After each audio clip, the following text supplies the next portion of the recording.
오늘도 이제 여름에 우리가 한가운데로 가고 있습니다. 더위 중에 건강과 안전에 유의하시고 무엇보다 성령 충만하셔서 하나님이 주시는 매일의 평안 속에 거하시는 여러분들이 되시기를 예수님 이름 축원합니다.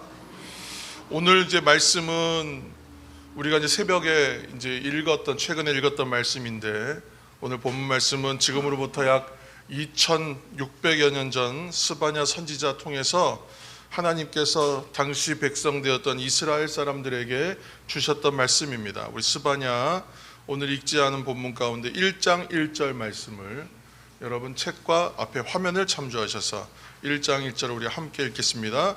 1장 1절. 아몬의 아들 유다왕 요시야의 시대에 스바냐에게 임한 여호와의 말씀이라. 스바냐는 히스기야의 현손이요 아마리아의 증손이요 그다랴의 손자요 구시의 아들이었더라. 아멘. 스바냐서 지금 방금 읽은 1장 1절을 보면 시작하는 책인데, 스바냐 선지자가 히스기야의 현손이었다 그랬어요. 우리가 새벽에 한번 묵상으로 나눴던 본문입니다만, 히스기야의 현손이었다는 얘기는 4대 손이라는 얘기입니다. 그래서 스바냐 선지자는 왕족이었다는 거예요. 왕실 사람입니다. 기원전 7세기 선지자 중에 대표적 선지자가 있는데 예레미야, 또 하박국 이런 선지자와 같은 시대 사람입니다. 이제 오늘 읽은 본문 가운데서 3장 16절 말씀을 함께 읽겠습니다. 3장 16절입니다. 그날에 사람이 예루살렘에 이르기를 두려워하지 말라 시온아, 내 손을 늘어뜨리지 말라. 아멘. 말씀 보시면 두려워하지 말라고 얘기하시고, 두 번째 이 얘기가 중요하죠. 내 손을 늘어뜨리지 마라, 그렇게 말씀하세요. 공동 번역으로 이 본문 말씀을 읽으면 이렇게 돼요. 그날이 오면 예루살렘에 이렇게 일러 주어라. 시온아 두려워 마라. 기운을 내어라. 그렇게 되어 있어요. 어떻게 번역되었냐 하면 기운을 내라 이렇게 말하고 있거든요. 사람이 힘이 없으면 또는 의기소침한 일이 생기면 어깨가 축 처져요. 고개가 푹 수그려지고 팔이 이렇게 늘어뜨리게 되는데, 이렇게 늘어뜨리고 힘 빠져서 있지 말라는 거예요. 두려워 말고 힘을 내라. 팔을 축 늘어뜨리고 있지 않아도 된다. 어깨 펴라. 그렇게 지금 하는 말씀입니다. 여러분들 언제 그렇게 몸이 축 늘어지게 이렇게 팔이 축 처질 정도로 힘이 빠지는가 한번 생각해 보시기 바랍니다. 사람이 살다 보면 힘들 때가 있어요. 그래서 내가 힘을 내야지 마음을 결심도 하고, 누가 옆에 와서 또 고맙게도 힘내 이렇게 어깨 툭 쳐주면 힘이 확 나야 되는데, 그렇게 마음대로 잘 힘이 나지 않아요. 그렇지만 그때에 우리의 자리는요, 하나님의 사람들의 자리는 어떤 자리냐면, 힘 빠지면 힘 빠진 대로 축 늘어뜨리고 있는 자리가 아니라는 거예요. 의기소침해서 의기소침한 대로 그냥 머물러 있으면 되는 자리가 아니더라는 거예요. 그럴수록 우리가 붙들어야 될 것이 있다. 바로 소망 붙드는 거예요. 그래서 소망 붙들면 기운이 납니다. 소망 붙들면 용기가 나요. 그래서 소망 붙들고 일어나야 되는 자리가 성도의 자리예요. 힘이 빠지고 늘어뜨리고 이렇게 힘이 축 처질 때가 분명히 있습니다. 그러나 그렇게 머물러 있을 수는 없는 자리가 성도의 자리라는 것을 생각하시기 바랍니다. 지금 방금 읽은 이 한 절의 말씀은 믿음으로 이 세상 살아가는 성도들에게 있어서 신앙생활이라는 것이 무엇인가를 알려주는 한편의 요약과 같아요. 우리 성도들의 믿음 생활이 어떠해야 하는지를 요약해주는 말씀이란. 그러니까 지금 그래서 그렇게 머물러 있으면 안 되는 것이 성도의 삶이라고 말씀하고 있는 것입니다. 스바냐 선지자가 말씀을 받은 때는 아몬의 아들인 요시야가 왕이 되었을 때, 그 즉위 초기부터 그 시기입니다. 요시야 왕 때는 놀랍게도 하나님을 향한 종교개혁이 있었던 시기예요. 대단한 종교개혁이었습니다만 아쉽게도 어떠한 완성을 본다거나 종교개혁이 완전히 자리 잡지는 못했던 것 같아요. 요시야 왕 이전에 50년 세월이 너무나 암흑기였거든요. 그래서 그 시간을 한 번의 개혁으로 되돌리기에는 너무나 벅찼습니다.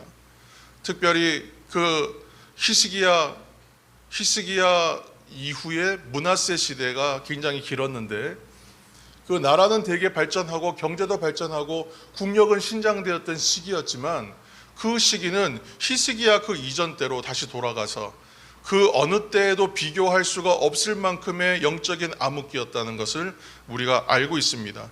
그리고 그 아들 므낫세에서 아몬으로 이어지는 이 기간은 사람들이 가진 사람들은 더 가지려고 애쓰고 그래서 많이 가진 사람이 많이 가지지 못한 사람 착취해서라도 더 많이 가지려고 애쓰고 또 위에 지도자들은 지도자대로 왕실은 왕실대로 그렇게 방탕하고 자기중심적으로 살던 시대입니다. 그래서 국고를 다 탕진해버리고 당시 백성들은 그러면 좀 달랐느냐?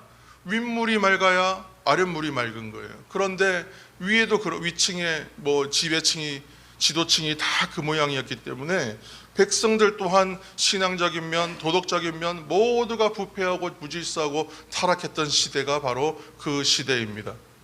그래서 이 시대는 우상 숭배는 기본이에요. 또한 혼합주의라고 하죠. 하나님도 섬기고 우상도 섬겨요. 점도 치고 사술도 봅니다. 어느 정도였냐면 성경의 내용들을 쭉 살펴보면 지금으로 비교하면 이런 거예요. 지금 예배실에다가 불상도 차려놓고요. 또 한편에선 점도 치고 이렇게 한다고 생각해 보세요. 이 말이 되는 얘기가 아니지 않습니까? 하나님 성전 안에다가 그 속에서 여호와 하나님을 섬겨요. 안 섬기는 것이 아니라 하나님께 제사도 합니다. 그러면서 동시에 이방신을 함께 섬겨요. 성전에서요. 태양신 섬기고 바알신 숭배하고 아세라 우상 숭배하는 것이 당시의 혼합주의적 신앙의 형태였다는 거예요. 왜요? 이것도 믿고 저것도 믿고 나한테 유리한 건 다 믿겠다는 거예요.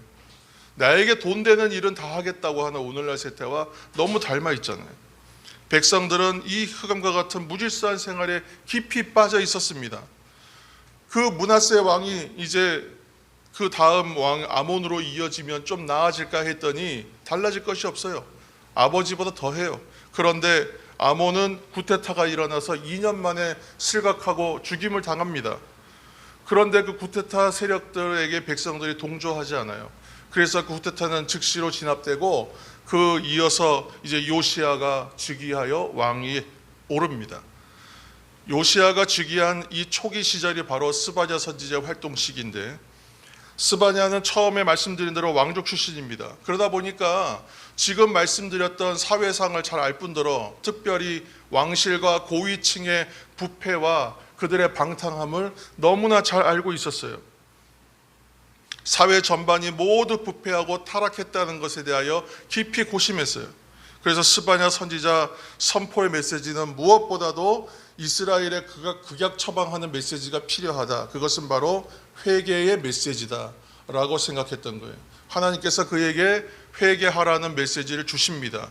그런데 그 말씀을 한번 읽어보시기 바랍니다. 스바냐 1장 2절입니다. 함께 읽겠습니다. 여호와께서 이르시되 내가 땅 위에서 모든 것을 진멸하리라. 아멘. 여러분 회개의 메시지입니까?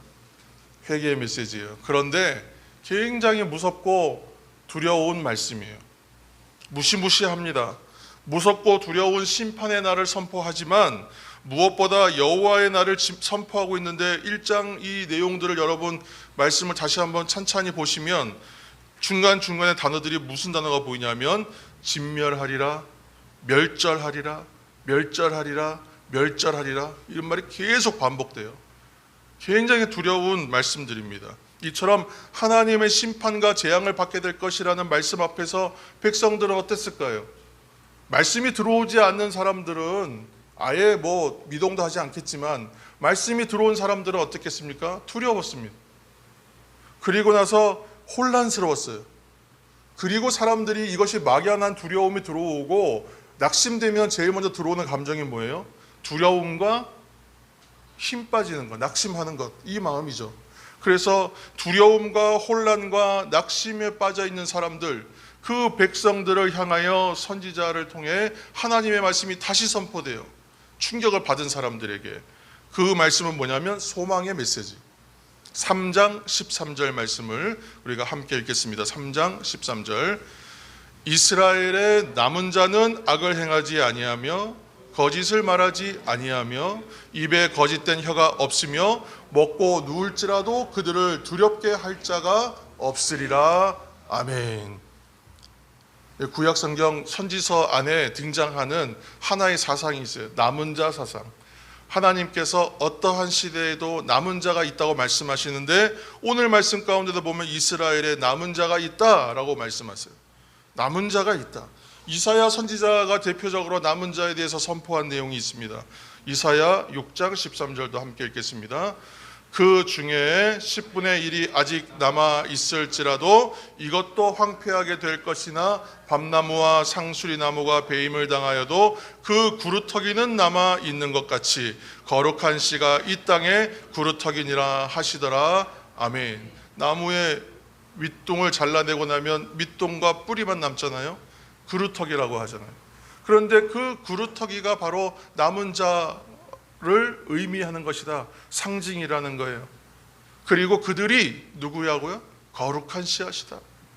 그들을 통하여 하나님께서 이 땅에 필요한 어떤 소망도 주시고 구원도 베푸시겠다라는 거예요. 그 하나의 증거요. 하나의 어떤 상징으로서의 구루터기, 남은 자를 이사야 선지자가 선포하는 거예요. 하나님께서 말씀하시는 남은 자는 아무리 시대가 불순종과 패역과 그러한 것으로 점철된 시대라 할지라도 마지막까지 지키는 사람, 뭐요? 믿음의 정절을 지키는 사람들. 그 믿음의 정절을 지키면서 하나님 말씀대로 살려고 애쓰는 사람들, 그 사람들이 바로 그 시대의 남은 자라는. 시험과 유혹이 있어도 소망을 잃지 않고 믿음으로 그것을 극복하며 살겠노라 결단하면서 살아가는, 비록 수는 적을지라도 소수의 사람들일지라도 살아가는 그 사람들이 바로 남은 자라는 거예요. 일찍이 소돔과 고모라의 멸망의 때에 대한 이야기를 우리가 알고 있습니다. 소돔과 고모라가 심판당하던 때에 아브라함은 그 땅을 위해서 중보했잖아요. 그래서 그 가운데 의인을 내가 찾아내면 내가 처음에 몇 명 하다가 그 몇 명이 결국은 10명까지 가잖아요. 그래서 하나님께서 약속하세요. 10명만 찾아도 내가 그 땅 멸하지 않겠다고. 하나님께서는 그 땅에서 한 사람이라도, 사실은 10사람이라고 하셨지만 한 사람이라도 의인된 사람, 곧 남은 자가 있으셨다면 그 한 사람을 통하여 그 땅 구원하셨을 거예요. 하나님께서는 그래서 이처럼 남은 자를 통하여 그 땅에 소망이 있게 하시고 구원을 베풀어 주십니다. 성도 여러분, 수많은 교회가 있어요. 우리 교단 안에만 1만 개 정도의 교회가 있어요. 수많은 교회와 성도들이 있는 시대에 우리는 살고 있어요. 우리가 지금 이 교회를 나서서 거리에 나서서 조금만 걸어가면 아무 교회나 찾을 수 있습니다. 사실 지나가던 사람 한 명 툭 치면 그 사람도 크리스찬일 가능성이 많아요. 그러한 시대에 살고 있잖아요. 그러나 하나님께서는 남은 자를 찾으신다는 거예요. 진정한 남은 자들을 찾으신다. 하나님이 찾으시는 의인 10사람과 같은 성도들이 다 되시기를 예수님의 이름으로 축원합니다. 그러나 남은 자로서 살아가는 사람, 남은 자로서 그 땅에서 살아가는 사람은 결코 편안하진 않습니다. 남다른 고민과 고통이 있을 수밖에 없습니다. 감내해야 할 어려움이 있습니다. 예를 들어서 정의롭지 못한 세상에서 정의롭게 산다고 생각해 보세요. 얼마나 사람들이 미워하고 박해할까요? 차별과 이기적인 풍조가 가득한 시대에 나는 어떻게든지 베풀고 사랑을 주며 살겠다. 그러면 얼마나 많은 사람들의 오해와 뒷말을 들어야 할까요? 자신의 이익을 위해서 거짓말하는 것 당연한 시대에 살아가는데 나는 정직하게 살겠다, 진실하게 살겠다, 바르게 살겠다고 하면 얼마나 사람들 눈에 가시처럼 눈꼴 사납다르죠. 그렇게 얼마나 거슬리는 사람으로 살아야 할 것인가. 아마도 그렇게 살아가는 건 바보들이나 그렇게 삽니다 라는 얘기 들어야 될지도 모릅니다. 분명히 바르게 살고 분명히 사랑하며 살고 분명히 의롭게 사는 것이 맞는 건데 그렇게 살면요, 핍박과 미움과 박해를 받는다는 거예요. 그래서 이 시대 우리 그리스도인들의 생활은 어찌 보면 TV 프로그램 중에 그런 제목이 있잖아요. 내용은 전혀 다르지만 나 혼자 산다라는 프로그램이 있어요. 진짜 나 혼자 사는 것 같을 때가 있어요. 그러므로 그렇게 살려고 하다 보니 어두운 밤이 오고 잠들려고 하면요, 내가 이렇게 사는 것이 맞는가 하는 생각이 든단 말이죠. 낙심하게 되거든요. 힘이 들거든요. 힘이 들어서 지치거든요. 힘이 축 빠집니다. 그러나 하나님께서는 그럴 때라도 낙심하지 말고 기운을 내라, 오늘 말씀하시고 있습니다. 왜냐하면 어떠한 상황에서도 그 남은 자로 살기를 원하고 작정하고 살아가는 그 사람들이 기운을 내야만 어둠이 물러가고 빛이 일어날 수 있기 때문에 그렇습니다. 우리 그리스도인들이 남은 자로서 이 땅을 살면서 기운을 내야 할 이유가 몇 가지가 있어요. 첫 번째로 그리스도인들이 기운 낼 수 있는 이유는 하나님으로부터 용서를 받았기 때문에 그렇습니다. 오늘 장로님께서 기도하실 때 회개에 대한 말씀을 하셨잖아요. 성도 여러분, 왜 우리가 회개하고 용서받아야 되는가? 용서받은 사람은 힘이 있기 때문에 그렇습니다. 오늘 말씀 15절 말씀입니다. 15절, 3장 15절. 여호와가 내 형벌을 제거하였고 내 원수를 쫓아냈으며 이스라엘 왕 여호와가 내 가운데 계시니 네가 다시는 화를 당할까 두려워하지 아니할 것이라. 아멘. 여기서 형벌을 제거하였다는 말은요, 죄를 사하했다는 얘기예요. 죄를 사해 주셨다는 거예요. 우리가 세상 살아가면서 작아질 때가 있어요. 위축될 때가 있습니다. 컴플렉스라고 하잖아요. 심리적으로 내면이 아주 위축돼 버리는 거예요. 경제력이 중시되는 시대에 내가 가진 것이 없어요. 그러면 사람들 앞에 나설 때 위축됩니다. 은행의 잔고가 점점점 줄어가지고 만약에 뭐 얼마 되지도 않아요. 한 달 될 생활비도 없어요. 그러면 사람이 위축되는 거예요. 주머니에서 뭘 꺼내서 살려고 하는데 움츠러들지 않겠습니까? 학력이 너무 낮다거나 기술이 없다거나 외모가 부족하다고 생각하면 그것이 컴플렉스가 돼서 너무나 사람을 위축되게 만들어요. 게다가 내 의지가 되고 내 편 들어주는 식구들이 없어요. 혼자 삽니다. 그러면 어떻게 돼요? 위축돼요. 내가 믿음의 사람이 있네 하고 사는데 믿음의 사람들이 연결되지 않고 고립되기 시작하면 위축되게 돼요. 그런데 무엇보다 우리를 정말 위축되게 하는 것이 무엇이냐면 바로 죄의식이라는, 죄의 문제가 우리 안에 들어와서 나를 자꾸 죄의식으로 몰아붙이기 시작하면 죄책감이라는 게 들기 시작합니다. 그러면 만사의 모든 일에서 위축될 수밖에 없어요. 왜요? 죄 지은 사람 어떻게 사는지 아시죠? 죄 지은 사람 길을 가다가 범죄자인데 자기가 지금 범죄했어요. 죄를 지었어요. 사람들이 알까봐 시선을 피해요. 또는 지명수배를 당했어요. 그러면 이 사람 어떻게 할까요? 우리 영화나 드라마에서 보지 않습니까? 시선을 피하고 숨어 다녀요. 뒷골목으로 다녀야 됩니다. 저 멀리서 경찰 보고 경찰차가 보이면 삥 둘러서 다시 돌아가야 돼요. 모자를 푹 눌러쓰고 자신의 정체를 가리는 겁니다. 왜 그렇습니까? 죄를 지었기 때문에 그렇다는 거예요. 지금도 러시아 침공으로 인한 전쟁이 계속되고 있어요. 우크라이나 전쟁. 그런데 우크라이나 전쟁 기사들을 보다 보면 그런 이야기가 있지 않습니까? 전장에 나가서 싸워야 되겠는데 러시아 청년들이 싸우려고 하지 않는다는 거예요. 그러니까 용병을 고용해가지고 이번에 용병이 뭐 쿠데타를 일으켰다는 기사도 크게 났습니다만 그 용병을 구해서 싸울 때 기사들 보면 참 기가 막힙니다. 병력을 채워야 되는데 그 바그너 그룹이라고 하는 용병 집단이 하고 있는 전술은 뭐냐면 별로 싸움하는데 중요하지 않다고 생각하는 사람 앞에 세워서 총알바지로 쓰는 거예요. 그리고 나서 정작 중요한 용병들은 옆으로 돌아가서 자기들이 가지고 있는 전술로 싸운다는 거예요. 그러면 이 앞에 총알바지처럼 희생될 사람들을 세워야겠는데 누가 자원해서 하겠어요? 사람이 없는 거예요. 어디서 구했겠습니까? 감옥에 갇혀있는 죄수들을 끌어내서 그 사람들에게 사면을 약속해주고 전쟁에서 공을 세우고 의무를 다하면 죄를 사해 주겠다는 거예요. 여러분, 그게 사면이고 그게 죄사함입니까? 죄로 사람 죽이는 전장에 나가서 총 들고 싸우고 사람들 죽이라고 하면서 죄로 죄를 덮어요? 그건 죄사함이 아니죠. 전혀 죄 용서가 아닙니다. 세상은 그렇다는 거예요.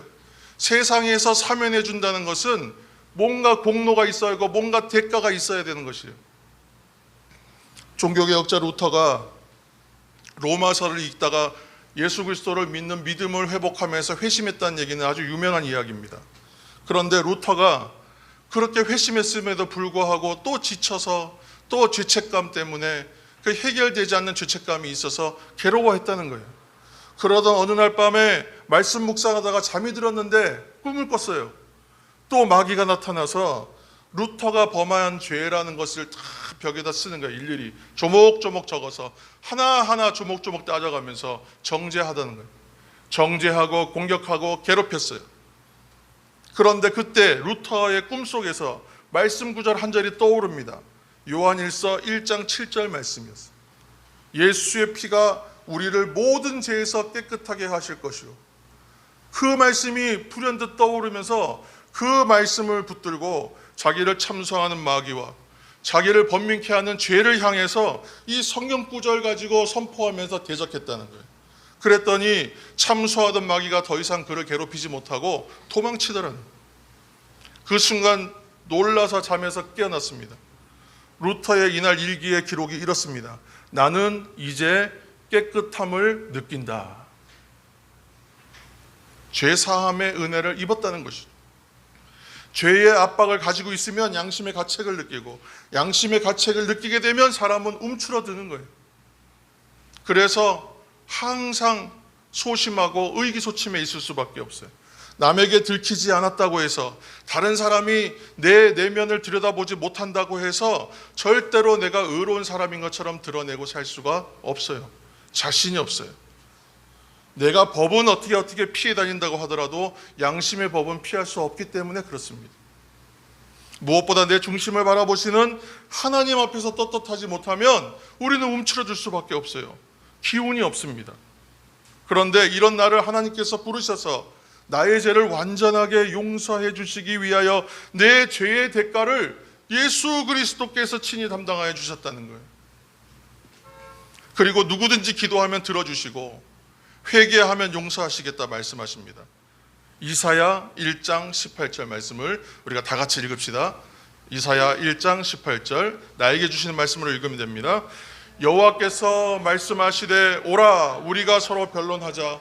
너희의 죄가 주홍 같을지라도 눈과 같이 희어질 것이요 진홍같이 붉을지라도 양털같이 희게 되리라. 한 번 더 선포하면서 읽겠습니다. 여호와께서 말씀하시되 오라 우리가 서로 변론하자. 너희의 죄가 주홍 같을지라도 눈과 같이 희어질 것이요 진홍같이 붉을지라도 양털같이 희게 되리라. 아멘. 예수 그리스도를 믿는 사람은 죄 사함의 은혜, 죄 용서의 은혜가 있습니다. 죄 용서 받은 사람은 위축되지 않습니다. 왜냐하면 힘을 얻게 되기 때문에 그래요. 그러므로 성도 여러분, 여러분 주일 예배에 오시면 제가 항상 예배가 중요하다고 말씀드렸지만 주일 예배에 오셔서 가장 중요한 일이 또 있어요. 무엇보다 가장 먼저 하셔야 되고 반드시 해야 할 일은 지난 한 주간의 삶과 그 이전의 삶에 대하여 있었던 여러 일들로 인하여 내게 묻어있는 이 문제들, 내게 지금 붙어있는 문제들, 내게 덧입혀져 있는 더러움들을 씻어내는 일이 반드시 필요해요. 주일에 교회에 오셔서 예배에 나오시면 이 일을 반드시 해야 해요. 주님, 저는 이런 잘못이 있습니다. 이것이 구체적으로 잘못은 아닐지라도 제 양심에 이것이 너무 걸립니다. 불편합니다. 무거운 짐이 됩니다. 그렇게 주님 앞에서 나의 문제와 죄들을 고백하면서 주님으로부터 용서함을 받고 돌아가셔야 되는 거예요. 그러한 매주의 예배 생활이 되시기를 예수님의 이름으로 축원합니다. 그때의 여러분들은 우리는 새 힘을 얻고 살 수 있기 때문에 그래요. 두 번째로 우리는 하나님이 함께 하시기 때문에 새 힘을 얻습니다. 스바냐 3장 17절 말씀입니다.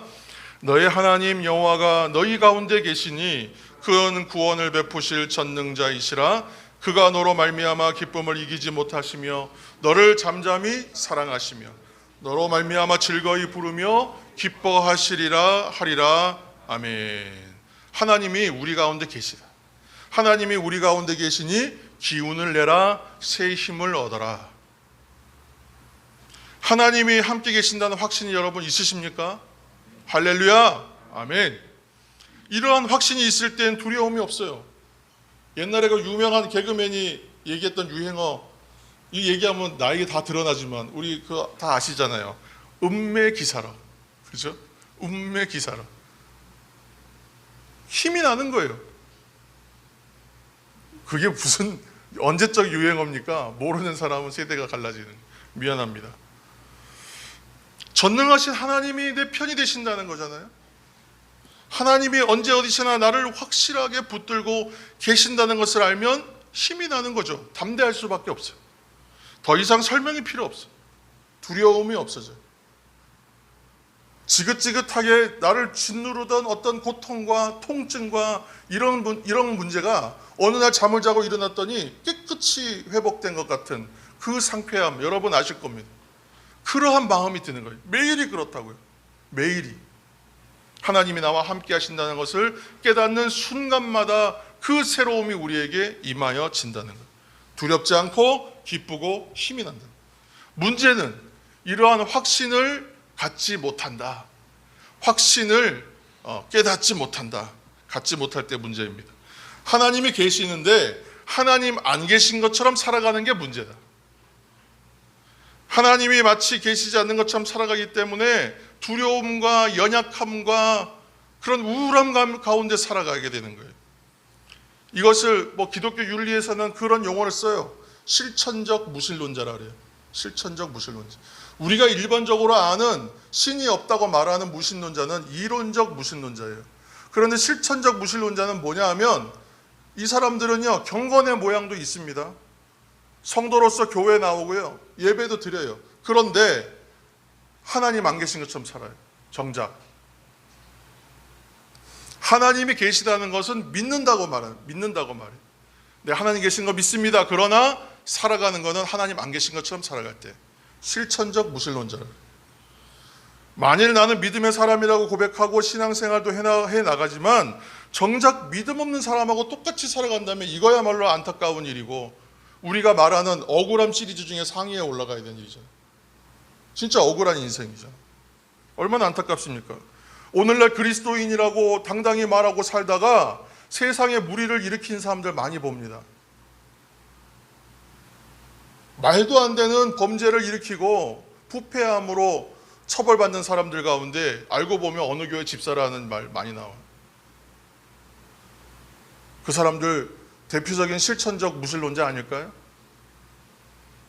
그런데 하나님이 내 안에 함께 계시고 나의 삶을 움직인다고 그렇게 계시다, 나와 함께 하신다, 이 확신이 없이 생활하면 그러면 실천적 무신론자와 다를 것이 하나도 없어요. 내가 말로는, 마음으로는 하나님 믿는다고 생각하면서 사실은 하나님의 능력과 힘을 의지하지 못하고 그러한 경험과 체험이 없이 축 처져 살아간다면 실천적 무신론자와 다름이 없다는 말씀입니다. 오늘 종교개혁자 루터의 이야기를 또 자꾸 계속하게 됩니다만, 루터가 종교개혁을 수행하던 어떤 과정에서 수많은 어려움을 겪었습니다. 당연히 박해가 있었고 죽음에 대한 위협도 있었고 굶주리는 시기도 있었고 고립된 시기도 있었습니다. 사람들의 외면과 오해도 많이 받았어요. 그런데 어느 날 그런 마음이 들더라는 거예요. 도무지 내가 이 일을 계속할 수 없겠다. 내가 아니라 누군가 다른 사람이 대신 해줬으면 좋겠다. 그런 마음이 들더라는 거예요. 그러면서 절망스러움이 확 휩싸여 버렸어요. 그래서 집에서 딱 두문불출하고 나가지도 않고 자리에 누워버렸습니다. 힘이 없어서 누워버렸다는 거예요. 그저 누군가 대신 하겠지. 어쨌건 나는 못하겠어. 나는 포기하겠어. 하고 누워버린 거예요. 그런데 누가 문을 이렇게 열고 방에 들어오는데 아내입니다. 아내가 방을 열고 들어와요. 그런데 검은색 옷을 입었어요. 상복을 입었어요. 어디 장례식 다녀오는 길인지 그렇게 입고 왔어요. 루터가 묻기를 누가 세상을 떠나셨습니까? 하고 물었다는 거예요. 그랬더니 아내가 하나님 아버지께서 세상을 떠나셨습니다. 이렇게 대답했다는 거예요. 유명한 이야기죠. 그러니까 축 처져서 누워있던 루터가 발끈해가지고 벌떡 일어나서 아니 세상에 그런 말이 어디 있습니까? 그렇게 얘기하니까 아내가 대답하길 이렇게 말했다는 거예요. 만일 하나님이 돌아가시지 않았다면 어떻게 당신이 그렇게 낙심하고 누워있을 수가 있습니까? 내가 당신을 보니까, 내가 딱 당신을 보니까 하나님 돌아가신 것이 틀림없는 것 같아서 내가 상복 입고 들어왔다고 얘기했다는 거예요. 성도 여러분, 오늘 그리스도인으로 살아가는 우리들도 충분히 얼마든지 그럴 수 있어요. 하나님이 나와 함께 계시다는 확신이 있고 확신함으로 살아가는 성도들은 다릅니다. 하나님이 함께 하신다는 것은 하나님께서 날마다 우리에게 새로운 능력을 부어주신다는 의미예요. 그래서 이사야 선지자가 선포하기를 오직 여호와를 믿고 바라는 사람은 어떤 사람이라고요? 여호와를 앙망하는 자는 무엇을 얻어요? 새 힘을 얻으리니. 그 새 힘 얻는 사람은 모습이 마치 어떤 모습이냐면 독수리가 날개쳐 올라감과 같다는. 다른 박질을 해도요, 걸어도요, 어떤 일을 하더라도 피곤하지 않다.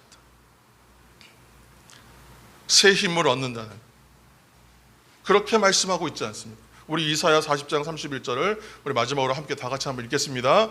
오직 여호와를 앙망하는 자는 새 힘을 얻으리니 독수리가 날개치며 올라감 같을 것이요 다른 박질하여도 곤비하지 아니하겠고 걸어가도 피곤하지 아니하리로다. 아멘. 성경의 말씀은 다 우리 각자에게 주시는 하나님의 말씀인 줄로 믿으시길 축원합니다. 새 힘을 얻는데요. 성도 여러분, 이제 정말 체력적으로 지치기 쉬운 무더운 여름이 우리에게 다가왔습니다. 여름 더위, 저는 여름 하면 전 여름은 이제 정말 지치고 힘든 시기가 다가왔다 그렇게 각오를 합니다. 여름 더위와 같은 신앙에도 더위가 있어요. 나를 짓누르는 문제가 있습니다. 아, 난 여름이 좀 약해. 이미 생각하면 벌써 우린 약해지기 시작하는 거예요. 지칠 수 있고 피곤할 수 있어요. 그러나 하나님은 내가 기쁘고 좋을 때만 믿는 하나님이 아니잖아요. 오히려 내가 괴롭고 약하고 아프고 지쳐 있을 때, 그때가 하나님께서 나에게 역사하시는 그때가 아닙니까? 하나님의 강함이 약한 나에게 임하시는 그때가 정말 은혜의 때인 거예요. 그래서 지치면 하나님께서 나에게 역사해 주셔서 새 힘을 주실 줄로 믿습니다 하고 힘을 내야 되는 거예요. 팔을 축 늘어뜨리고 있는 것이 아니라 힘을 내야 하는 시기가 오히려 그때라는 것입니다. 건강할 때나 괴로울 때나 아플 때나 어떤 경우에든지 내 곁에 하나님이 계시다고 여러분 확신하시기를 예수님의 이름으로 축원합니다. 특별히 여러분 약하고 힘들고 도움이 필요하고 어려울 때 구해 주실 분 하나님만이 그렇게 계시다라고 믿으시기를 예수 그리스도의 이름으로 축원합니다. 우리 하나님은 지금도 여러분과 함께 계세요. 오늘 주일이잖아요.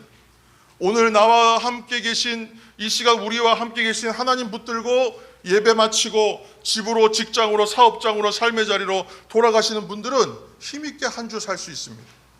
기운을 낼 수 있습니다. 힘을 내고 기운을 차려 살아가시기를 예수님의 이름으로 축원합니다. 기도하겠습니다. 하나님, 우리에게 팔이 축 늘어뜨리고 있지 말라, 힘을 내라. 그러나 그 힘냄은 근거 없는 힘냄이 아니라 우리의 죄를 사하여 주셨기 때문에 힘이 나고 하나님 우리와 함께 하시기 때문에 힘이 나는 일인 줄로 믿고 힘을 내겠습니다. 주님, 우리와 동행하여 주옵소서. 예수님의 이름으로 기도합니다. 아멘.